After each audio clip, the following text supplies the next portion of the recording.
Hello, this is yours truly, Clarice talaga. Clarice for short. And today is the 29th of January, the last Friday for the first month of 2021. Thank God it's Friday. So, although there's not much difference for us, whether it's a weekend or weekdays, because most of us are advised to stay home, stay healthy. We've been hearing that reminders for the last 12 months, diba? If you can just help it, diba? Parang, oh my gosh, when will this all be end? But you know what? Thinking along those lines and burying ourselves with the feelings that come with being impatient about our situation will not do us any good. I have this realization nung, when was this? Sumabog yung transformer dito sa neighborhood namin. Jacqueline said, "Ma, why is it always that our neighborhood get to suffer from loss of power?" Lee took an early night. So natutulog na siya, nag-brown out, it's hot. So, she was awoken quite rudely by sweat. Me naman, I was just going to bed when I heard the loud explosion. So it came from, the noises from our neighbors who went out of their house because it's dark, it's hot, and there was a loud, some sort of explosion. So lahat parang wait. Hi there! Yung iba nagmumura talaga sila because, like, for example, you've been working sa computer, tapos biglang, hindi ka nakapag-save, diba? So, and ako naman, madilim siya, and then I was so happy when the headlight, very strong headlight, passed through our streets. Sabi ko, oh my gosh, ang bilis naman ng response ng Meralco. So actually, the Meralco was quite fast in responding. Dumaan ang blasted headlight nila, and naririnig ko nagre-repair sila down the road, and we quite cheered the electricians. Thank you. This happened just a week ago here in Pleasantville. Ako lang naisip ko rin while I'm doing my work now. Like, if I come across, diba, as willing student for the lineman of Meralco, that's the power company here. Parang, sir, gusto kong maintindihan kung anong ginagawa mo para hindi ka makuryente pag nag-aasikaso ka ng sumabog na transformer? Wow! Di ba? Especially kung pagod na pagod siya. Kasi twice when they turned it on, okay, the power went on for around 15 minutes and then boom! It exploded again. So it would seem that it's a back job. Good thing, probably it was just a test run and they were still within the vicinity, because the next time that the power went back, it's on and it's for good, okay? So there was no problem anymore after the second try. So can you just imagine if I go to the lineman, to the electricity man, and then I ask a very seemingly simple question. Paano mo na-repair ang kuryente? Parang, anong ginawa mo sa transformer? Diba, it's just a simple question, and yet there's no simple answer to that question. Friends, actually, that's the type of questions that I have been asked, that I have managed to specialize on. The simplistic question that will entail me a narration. Nakita niyo ba yan? Mamaya papakita ko yung piles and piles of papers. Whereby, parang there were moments na feeling ko, ako lang ba nakakaintindi ng ginagawa ko? That, passing them on to employees, to staff, and would have made sense, diba? I will also show you the staff meetings that we had while the office here, the San City was still operational. It's not simple. So ano pala yun? It will take dedicated time and skill to be able to pull it off. This communication that should be effective in order to transfer knowledge and information. In the same way, pag tinanong ko yung lineman, ituro mo nga sa akin kung paano para pag sumabog ulit yung transformer, hindi ka na namin tatawagin. Kami na lang. Pwede ba yun? So, you know, is it really advisable to tell the lineman from the power company, you can teach us, we're so willing, we want to hear you out. Can you point out to us what to do with the transformer so that if it gets busted again and it explodes, we can do it ourselves. We won't bother you anymore. Of course, that will be like a suicide, right? So in a lesser degree, if I'm being asked, what does an information platform, how does it work?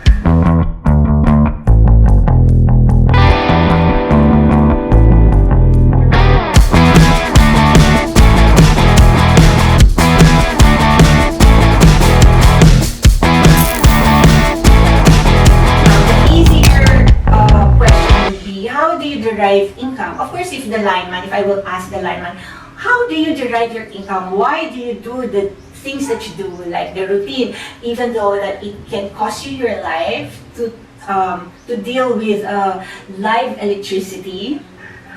How do you, where do you get your motivation, your incentive? Of course, there's an income somewhere. They are being paid with salary and whatever benefits that the company is giving them, right? So in my case, I should also be transparent enough to have a ready answer that is true and it's accurate, that I don't have to I don't have to embellish it or to make or reduce or deduct 1 0. And that has been quite simple enough. The lesser, the greater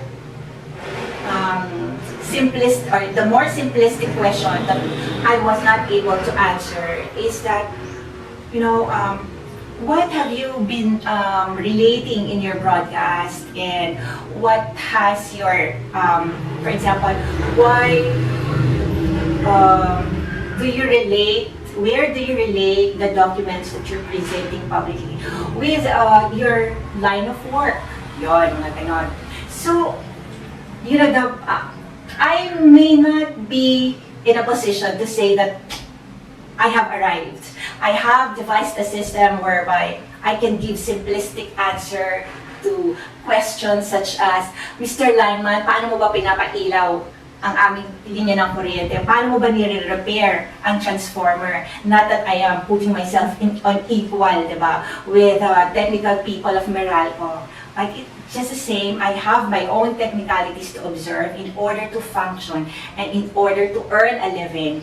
So, as to each his own. So, I may not divulge in one sitting some aspects of my work. I haven't arrived there yet, but I'm getting there. Take for instance, in filing system, I have managed to put a file on the transcript of direct conversations and dialogue. Diba? Kung nung una, very tentative ang pagsagot ko sa mga questions, like if I'm being interviewed in one office, like, what seems to be the problem? You don't have a record here. That would have been the end of it. But it's not, because my income, my source of income, my source of livelihood since time immemorial depends on the record that can support the market value of my work. Diba? Ladies and gentlemen, my friends, I am a writer. From fiction writer to technical writer, I have an information platform.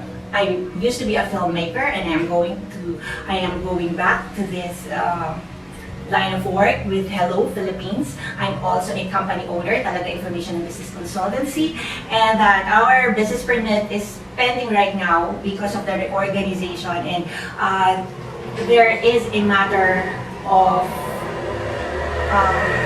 missing documents that will qualify as confirmation of a transaction that is consummated. So, going back to my internal system that will allow me to give answers in a simple way, in a concise manner, and that will not take up so much time of the one asking the question. So first off, I will gauge where the question is coming from. Like, if it is part of his job to ask me the information in order for him to do his job, to do her job, and in order to address the concern. It's official, right? So I have to be like technical as I can be. I have to be to give summary, for instance, of the voluminous files that I have so that I don't have to bring them. Okay? So yun. But if the question will come from family, long lost friends with whom I have not seen and talked with for the last year or two, for the last 2 years or more, and sinabi, "Ay, kumusta ka, Clarice? Anong ginagawa mo? Nakikita kita pa minsan na," or di ba? I see your uploads because we were friends, di ba? So in that case, there's also, they don't expect details. They don't expect a courtroom precision. All they're asking is whether, what have you been doing? Are you okay? Can I share with you my own news? Di ba, ganun yun? Kasi, halimbawa, ako from the States, I have moved back here in the Philippines, or that I am married finally, something like that, di ba? So, willing din sila talaga to share their own good news. Na, pag minsan, the only way for them to share their news would be to ask us first, "How are you doing? Kumusta ka? Como esta," di ba? So, pag sinabi mo, I'm fine, how about you, di ba? Because it's not polite, just la, for you just to monopolize the conversation. At some point, you would have to shut up, and you shut up by asking, "How about you? Como esta," right? So, it's fun about these things that in devising a system, in order for me to be a good manager, because I am looking forward to having my own staff and working with other people, the way to do it is for them to get to know me, my style, my system, and for me to get to know them as well. So we should give each other a chance. Oh boy. Yun lang pala yung angle ko, that chance, di ba? So, with as much restraint on the prejudices and on our the areas where we judge people readily, our pet peeves,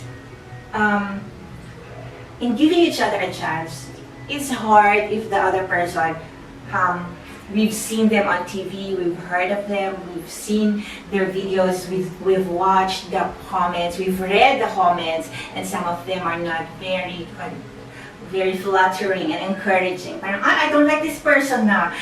So many people don't like him or her. These are the comments that I read. And then there's a chance, and finally you meet that person na nababasa mo lang ang comments sa kanya. Diba? Parang it's so hard to separate ourselves, our suppositions, our presumptions of how this person will be based on what we know of her so far. So, in looking forward to how, I am going to be part of an organization, and that some people will look up to me as the connecting link, I would have to play a dual role. So at this time, I am making use of my time now. to facilitate that. So, take for instance, in one pile of papers, these are the people who have already responded to me in a way na legal, demand letter pa. I want to address that also. In this pile of letters, some things along the lines of, Dear Miss Clarissa, this is the document that you've requested, so and so on and so on. Regards, best wishes, yeah. So that's one pile of paper. So that next time I will not, I will be given not a clue, but somehow managing my expectations would come from realistic experience. For this instance, please don't call me again, please don't bother. So, on personal capacity, probably I would look for other ways so that I will not disturb that person who had told me in no uncertain terms I will be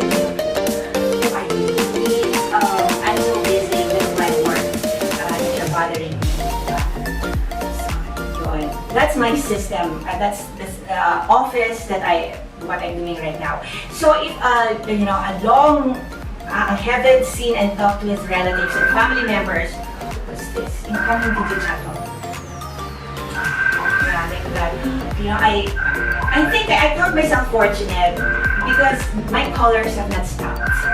Mas nakakatakot pala yun if, nobody calls you and nobody wants to talk with you. That's another matter. So I keep track of the flow of conversation and communication. And let me say this. I am happy that you tried to call me. I am happy that my phone has not stopped ringing and that I have on the love month, it's the love month of February,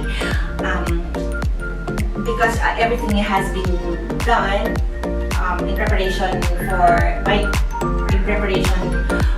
the big thing. That's what will happen. What will happen on my business, on the company side. But on personal side, I am really looking forward to sharing some moments with cousins, uncles, and aunts with whom I have lost touch with. The only time that I go FB is to upload because I'm being the lineman. That's it.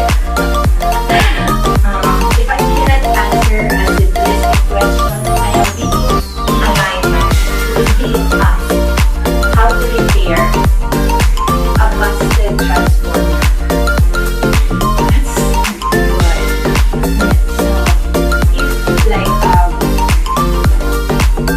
If a family member, if a cousin asks me, what have you been doing, and they want details, and I say, I have an information platform, I am doing good with my business, and they ask details, I would have to be the lineman being asked to explain how to repair a transformer. Gandang hapon, mabuhay Philippines! Ako si Rhea Anareta, bumabati sa Talaga Information and Business Consultancy sa pagbubukas ng kanilang website at pagsisimula ng hashtag Hello Philippines from Spline Company.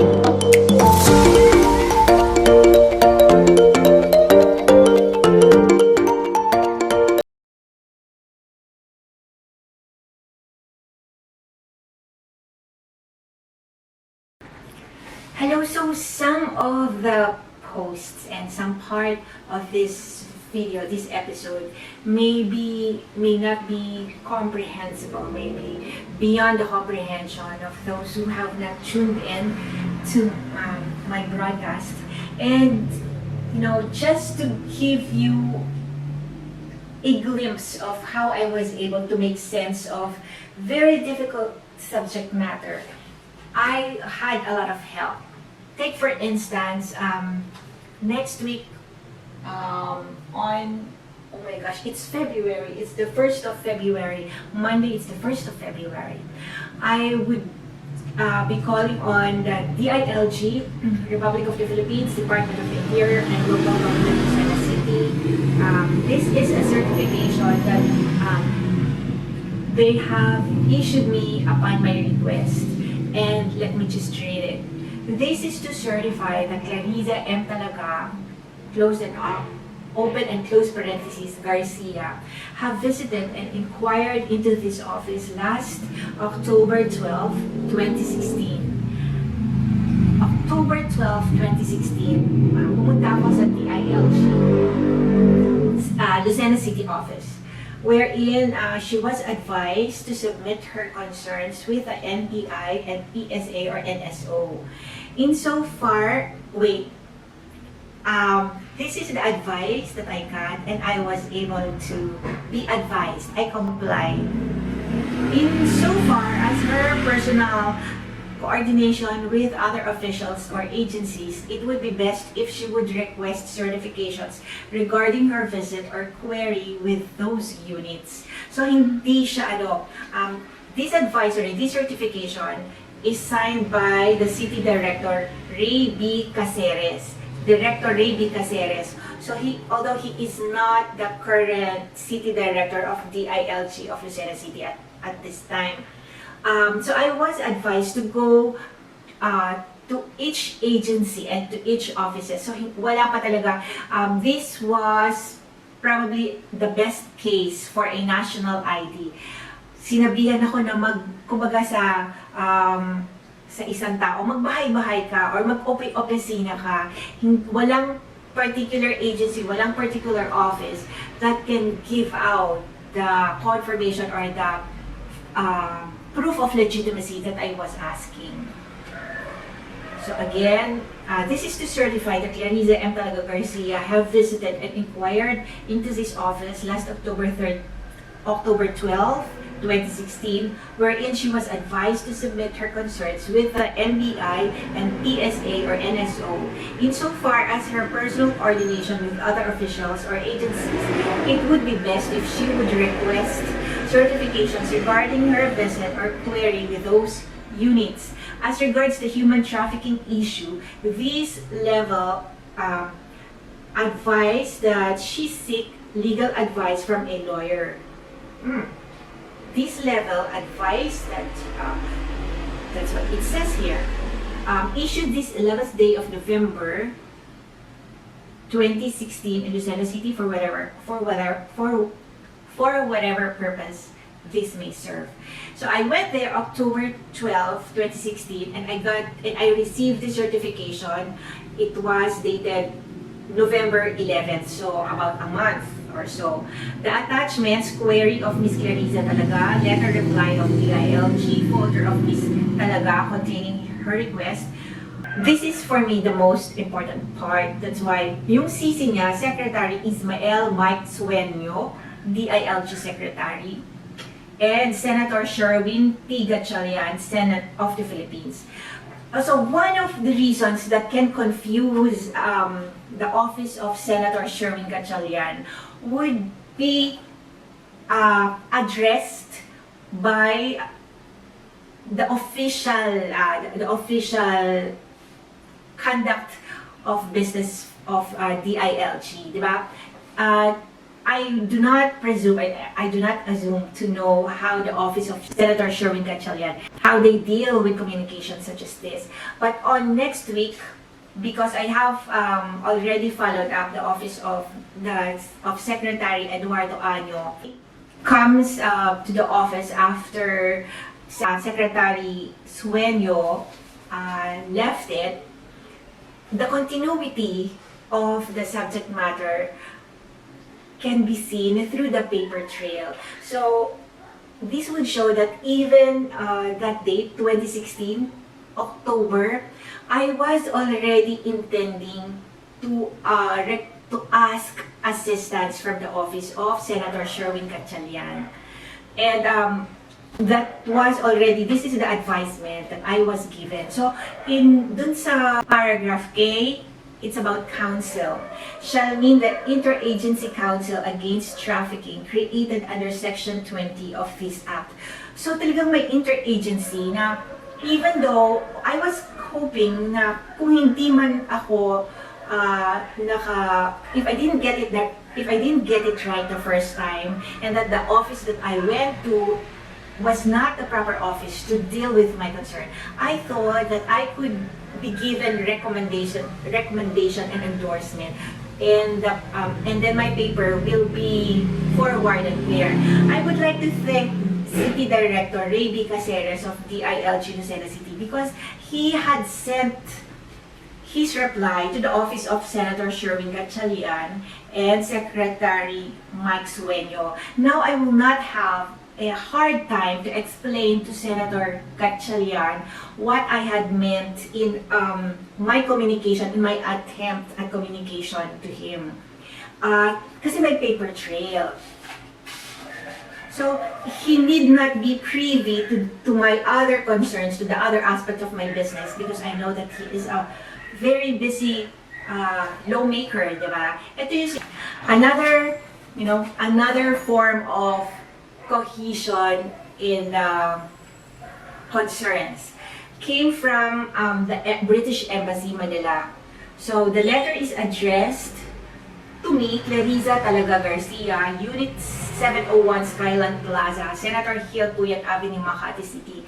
The date was the 2nd of January 2007. Oh my gosh, tagal. Dear Ms. Garcia, I am returning your visa application form. You may wish to be aware that we do not accept applications sent directly to British Embassy. With effect from Monday, the 23rd of January 2006, all visa applications to the British Embassy Manila will now be processed by IT Services Philippines Incorporated. All applications have to be made using UK or UKVACS, UK fax. So, with this letter reaching me in Pleasantville, there is indeed a very, not tentative, but definitive connection between Unit 701 Skyland Plaza, Senator Hill, Puyat Avenue, Makati City. One other personality that I am known as is a singer, a music artist. And that was how I had presented myself in a visa application to the British Embassy. Now, I can pursue this in order to lessen, diba? To give clarity to some concerns that are remaining to be pending or open-ended to this day. So, with the available facts and documents that previously inaccessible, this can prove to be the critical links that can bring understanding to the offices na, kumbaga, ginambala ko.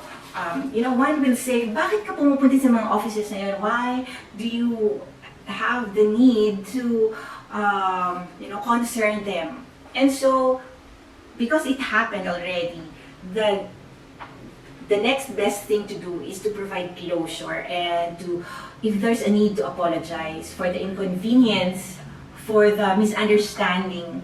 This is the right time for them.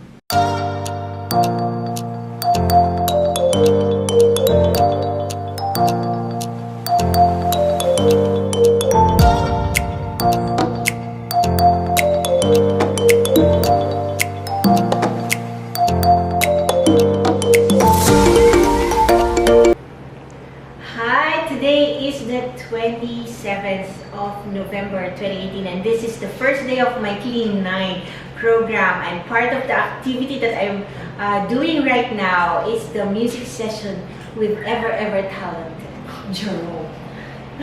And this is in preparation for the live events that we're scheduling, although very fluid pa yung scheduling, tentative. So, kasi maraming factors that we're considering, and we're finalizing the very good end for 2018 as we welcome 2019. Yes. So the end of the day 1 for my Clean 9 will be on the December 4th. Yeah, if I'm not mistaken, the December 4th, there should be a difference in the physical fitness that I have right now. Diba? So in my line of work talaga, kung wala akong health, wala. performance level, wala. Diba? So that's